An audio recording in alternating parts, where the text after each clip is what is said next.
ఒక పక్క యుద్ధంతో ముక్కలైపోతున్న నగరాల సాక్షిగా ఘోర అరాచకం, అంతా మృత్యుతాండవం. ఎగిరిపోతున్న ప్రాణాల సాక్షిగా ఈ యుద్ధం ఈ చరిత్రలోనే ఒక భయానక ఉదంతం. ఇదంతా ఒకెత్తైతే ఇప్పుడు చూడబోతోంది మరొక ఎత్తు. ప్రపంచ యుద్ధ సొరంగాల చరిత్రలోనే దీన్ని మించిన టెక్నాలజీ ఇప్పటి వరకు ఎక్కడా లేదు. అత్యాధునిక సాంకేతిక వనరులు వసతులు వాడుకుంటూ పాతాళంలో యుద్ధ సొరంగాన్ని గాజాలో కట్టారు. ప్రపంచం ఇప్పుడు దీన్ని వణికిపోతూ చూస్తోంది.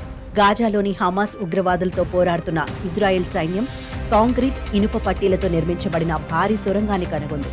సరిహద్దు వద్ద ఎరేస్ క్రాసింగ్ కు 400 కిలోమీటర్ల దూరంలో దీన్ని గుర్తించారు. గాజా నుంచి సరిహద్దు వరకు ముష్కరులను రవాణా చేయడానికి ఈ సొరంగాన్ని నిర్మించినట్లు ఇజ్రాయెల్ సైనికులు పేర్కొన్నారు. ఈ సొరంగ నిర్మాణం హమాస్ నాయకుడు యహ్వా సిన్వార్ సోదరుడు మహమ్మద్ సిన్వార్ నేతృత్వంలో జరిగినట్లు గుర్తించారు. ఈ సొరంగంకు సంబంధించిన వీడియోను ఇజ్రాయెల్ సైన్యం అధికారిక ట్విట్టర్ ఖాతాలో షేర్ చేసింది. పొడవాటి లోపల విశాలమైన ఈ సొరంగంలో భారీ ఎత్తున ఆయుధాలున్నాయని ఇజ్రాయెల్ సైన్యం గుర్తించింది. ఈ భారీ సొరంగం 4 కిలోమీటర్లు పైగా విస్తరించి ఉంది.